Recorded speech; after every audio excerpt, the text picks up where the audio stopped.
Good morning दर्शक बंधु। आज हूँ एप्रिल 4 तारिख शनिवार। चलतु केतोटी गुरुत्वपूर्ण खबर उपरे नजर पकाइबा।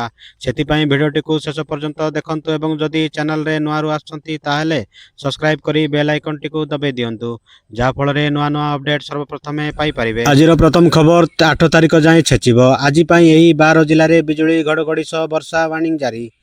राज्य में 8 तारिख जाए वर्षा नहीं पाणीपाग विभाग चेतावनी जारी करिछि।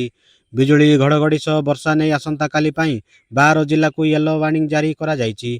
सेही सबु जिला गुड़िक हला मयूरभंज, केन्दुझर, कलाहांडी, गंजाम, गजपति, रायगड़ा, कोरापुट, मालकानगिरी, कंधमाल, नुआपड़ा, नवरंगपुर, बलांगीर एही सबु जिले में बिजुली घड़घड़ी सह वर्षा होई पारे बोली पाणीपाग विभाग केन्द्र आकलन करिथिबा सूचना मिलिछि। परवर्ती खबर कांग्रेस रे जगदेबे राघव चड्डा। बड़ दाबी कले अलका लांबा। आप राज्यसभा एमपी राघव चड्डा निज दल भितरे नेता मानक द्वारा समालोचनार शिकार होइछन्ति। राजनैतिक महल रे तांको संपर्क रे विभिन्न कल्पना जल्पना मध्य चलिछि। एही समय रे जणे सोशल मीडिया व्यवहारकारी पोस्ट करी पचारिचन्ति जे राघव चड्डा कांग्रेस दल रे जग देबाकू योजना करुछन्ति कि बोली प्रश्न उठिछि। एहार उत्तर रे महिला कांग्रेस सभापति अलका लांबा एक आकर्षणीय प्रतिक्रिया दैछन्ति। अलका लांबा कहिछन्ति जे एपरी उभय राज्यसभा एमपी सेमानंकर वर्तमान कार्यकाल पर्यंत दल मध्य रहिबे। परवर्ती समय रे उभय भाजपा रे जग देबार आशा करा जाउछि। अलका लांबा सेमानंकु उभय राज्यसभा एमपी बोली निर्दिष्ट भाव उल्लेख कर। परवर्ती खबर पीएफ उपरे मिलिबो 10% सुध। सबु सफा सफा कहिदेले सरकार। कर्मचारी भविष्य निधि पांठी घरोई क्षेत्र में काम करुतिबा लोकंक पई एक गुरुत्वपूर्ण समर्थन स्तंभ भाव में कार्य करे। फलस्वरूप यह संबंधी जेकोसी अपडेट देशर लक्ष लक्ष कर्मचारी सीधासलख प्रभाव पकाई थाए। गत किछि दिन धरी सोशल मीडिया एवं अन्यान्य गणमाध्यम प्लाटफर्म रे दाबी होउछि जे सरकार पीएफ जमा उपरे सुध हार को 10% को वृद्धि करि पारंती। संसद रे दाखल करा जायतिबा एक लिखित विवृत्ति रे सरकार कहिसंती जे वर्तमान एपरि कोनोसी प्रस्ताव नाही। अन्य शब्द रे सरकार वर्तमान भविष्य निधि पांठी बा पीएफ उपरे सुध हार वृद्धि करिवार कोनोसी उद्देश्य रखि नांती बोली खबर मिलिछि। परवर्ती खबर एलएसजी मालिक संजीव गोयंका उपरे रागिले ललित मोदी। पंत को कले समर्थन। दिल्ली कैपिटल्स विपक्ष पराजय पर लखनऊ सुपर जायंट्स मालिक संजीव गोयंका, अधिनायक ऋषभ पंत एवं मुख्य प्रशिक्षक जस्टिन लांगरंक मध्य आलोचना एक प्रमुख आलोच्य विषय पलटिछि।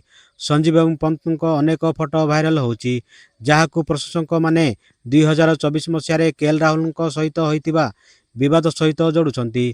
जेतेबेले लखनऊ मालिक दल पराजय पर पड़िया अधिनायकों उपरे सर्वसाधारण रे तांकर हताशा प्रकाश करथिले। यह सत्ते सोशल मीडिया यूजर्स माने लखनऊ सुपर जायंट्स स्पष्टीकरण द्वारा आश्वस्त नुहंती। एही समय रे पूर्वतन आईपीएल कमिशनर ललित मोदी मध्य पंत प्रति संजीव गोयंका आचरण उपरे मत रखिछन्ति।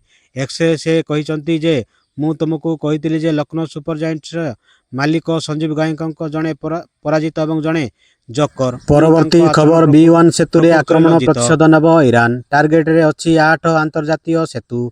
ईरान एवं इस्राएल अमेरिका मध्य उत्तेजना एक चरम सीमा रे पहुंची। निकटरे अमेरिका और इस्राएल पक्षर होइतिबा आक्रमणर प्रतिशोध नेबा पई ईरान मध्यप्राच्यर 8टी प्रमुख सेतुर एक तालिका जारी करिछि जहाकु से निजर टार्गेट बोली दर्शाइछि।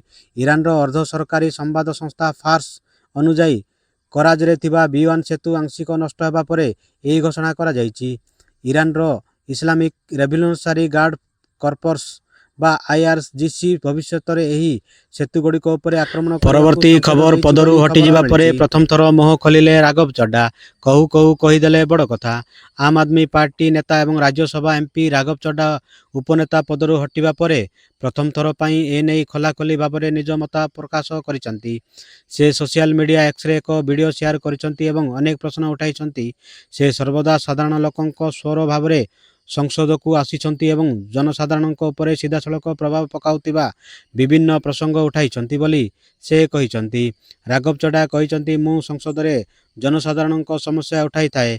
हुए तो मु एपरी प्रसंग उठाई थाए जहाँ साधारण संसद रे उठा जाए नहीं, किंतु कौन जनसाधारण समस्या उठाइबा एक अपराध कि? मु कौन अपराध करिछि? मु कौन भूल करिछि बोली। परवर्ती खबर बालेश्वर रे भयंकर विस्फोरण। ड्रेन भितरु उठिला 6 फुटर निया। थरी उठिला कॉलोनी। ବାଲେଶ୍ୱର ଡ୍ରେନ୍ ଭିତରେ ଭୟଙ୍କର ବିସ୍ଫୋରଣ।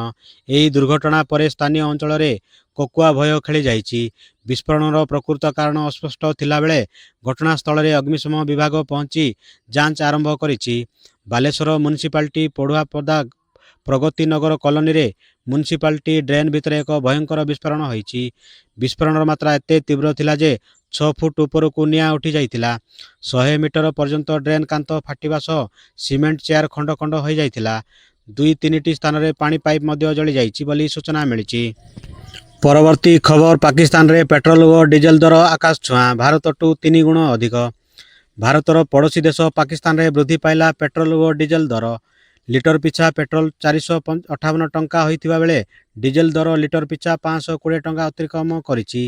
ପାକିସ୍ତାନ ଗୋଟିଏ ପଟେ ଆମେରିକା ଏବଂ ଇରାନ ମଧ୍ୟରେ ଯୁଦ୍ଧବିରତି ପାଇଁ ନିଜକୁ ମଧ୍ୟସ୍ଥି ଭାବରେ ଉପସ୍ଥାପନ କରୁଥିବା ବେଳେ ଅନ୍ୟପଟେ ପାକିସ୍ତାନରେ ତେଲ ଅଭାବ ଯୋଗୁଁ ପେଟ୍ରୋଲ ଏବଂ ଡିଜେଲର ମୂଲ୍ୟ ବୃଦ୍ଧି ହୋଇଛି। ଗତକାଲି ରାତିରେ ପାକିସ୍ତାନ ସରକାର ଦେଶରେ ପେଟ୍ରୋଲର ମୂଲ୍ୟ ପ୍ରତି ଲିଟର 137 ଟଙ୍କା ବୃଦ୍ଧି କରିଛନ୍ତି। ଏହା ସହିତ ଡିଜେଲର ମୂଲ୍ୟ ମଧ୍ୟ 184 ଟଙ୍କା ବୃଦ୍ଧି ପାଇଛି, ଯାହା ଫଳରେ ପାକିସ୍ତାନରେ ଡିଜେଲ ଏବେ 520 ଟଙ୍କା ପ୍ରତି ଲିଟର ଏବଂ ପେଟ୍ରୋଲ 458 ଟଙ୍କା ପ୍ରତି ଲିଟର ପହଞ୍ଚିଛି ବୋଲି ଖବର ମିଳିଛି। ପରବର୍ତ୍ତୀ ଖବର, ଆମେରିକା F-35କୁ ଖସାଇଲା ଇରାନ। 15 ଦିନରେ ଦ୍ୱିତୀୟ ଫାଇଟର ଜେଟ୍ ଧ୍ୱଂସ। ଥମୁନି ମଧ୍ୟପ୍ରାଚ୍ୟ ଯୁଦ୍ଧ ନିଆଁ। ଆକ୍ରମଣ ପ୍ରତି ଆକ୍ରମଣ ଜାରି ରହିଛି। ଯୁଦ୍ଧର 35ତମ ଦିନରେ ଇରାନ ଦ୍ୱିତୀୟ ଆମେରିକୀୟ F-35 ଲଢୁଆ ବିମାନକୁ ଗୁଳି କରି ଖସାଇ ଦେଇଥିବା ଦାବି କରିଛି। ଇରାନର ଖାତମ ଅଲ ଆନବିୟା ମୁଖ୍ୟାଳୟରେ ଜଣେ ମୁଖପାତ୍ର ଘୋଷଣା କରିଛନ୍ତି। ଇରାନର ରିଭଲ୍ୟୁସନାରୀ ଗାର୍ଡ କର୍ପସ ବା IRGC ଏୟାର ସ୍ପେସ୍ ଫୋର୍ସର ନୂଆ ବାୟୁ ପ୍ରତିରକ୍ଷା ପ୍ରଣାଳୀ କେନ୍ଦ୍ରୀୟ ଇରାନ ଉପରେ ଆଉ ଏକ ପଞ୍ଚମ ପିଢ଼ିର ଗୁପ୍ତ ଯୁଦ୍ଧ ବିମାନ F-35କୁ ଗୁଳି କରି ଖସାଇ ଦେଇଛି। ମଧ୍ୟ ଇରାନରେ IRGCର ନୂଆ ବାୟୁ ପ୍ରତିରକ୍ଷା ପ୍ରଣାଳୀ ଦ୍ୱାରା ଦ୍ୱିତୀୟ ଆମେରିକୀୟ ଏବଂ F-35 ଜେଟ୍କୁ ଟାର୍ଗେଟ କରି ଖସାଇ ଦିଆଯାଇଥିବା ଜଣେ ଇରାନୀ ସାମରିକ ମୁଖପାତ୍ର କହିଛନ୍ତି। ପରବର୍ତ୍ତୀ ଖବର, ଚେପକରେ ପଞ୍ଜାବ କିଙ୍ଗସର ଐତିହାସିକ ବିଜୟ, ଚେନ୍ନାଇକୁ 5 ୱିକେଟରେ ହରାଇଲା। IPL 2026ର ସପ୍ତମ ମ୍ୟାଚରେ ପଞ୍ଜାବ କିଙ୍ଗସ ଏକ ଚମତ୍କାର ପ୍ରଦର୍ଶନ କରି ଚେନ୍ନାଇ ସୁପର କିଙ୍ଗସକୁ ତାର ଘରୋଇ ଗ୍ରାଉଣ୍ଡ MA ଚିଦାମ୍ବରମ ଷ୍ଟାଡିୟମରେ ପରାସ୍ତ କରିଛି। 210 ରନର ବିଶାଳ ଲକ୍ଷ୍ୟକୁ ପଞ୍ଜାବ ମାତ୍ର 18.4 ଓଭରରେ ହାସଲ କରି ଏହି ରୋମାଞ୍ଚକର ମ୍ୟାଚକୁ 5 ୱିକେଟରେ ଜିତି ନେଇଛି। ଟସ୍ ହାରି ପ୍ରଥମ ବ୍ୟାଟିଂ କରିଥିବା ଚେନ୍ନାଇ ସୁପର କିଙ୍ଗସ ନିର୍ଦ୍ଧାରିତ 20 ଓଭରରେ 209 ରନ କରିଥିଲା। 210 ରନର ପିଛା କରୁଥିବା ପଞ୍ଜାବ କିଙ୍ଗସର ଆରମ୍ଭ ଅତ୍ୟନ୍ତ ଆକ୍ରମଣକ ଥିଲା। ଓପନର ପ୍ରଭ ସିମରନ ସିଂହ ଏବଂ ପ୍ରିୟଙ୍କ ଆରିଆ ମିଶି 61 ରନର ପାର୍ଟନରସିପ୍ ଖେଳିଥିଲେ। ଏହାପରେ କୁପର କଲନି 36 ରନର ଗୁରୁତ୍ୱପୂର୍ଣ୍ଣ ଅବଦାନ ଦେଇଥିବା ବେଳେ ଅଧିନାୟକ ଶ୍ରେୟସ ଆୟର 29ଟି ବଲରୁ 50 ରନ କରି ଦଳକୁ ବିଜୟ ଦ୍ୱାର ଦେଶରେ ପହଞ୍ଚାଇଥିଲେ ବୋଲି ଖବର ମିଳିଛି। ଆଜିର ଖବରକୁ ଏଇଠି ରଖୁଛି। ପୁଣି ନେଇ ଆସିବି ଲେଟେଷ୍ଟ ଅପଡେଟ୍। ସେ ପର୍ଯ୍ୟନ୍ତ ବିଦାୟ ନେଉଛି। ଜୟ ହିନ୍ଦ।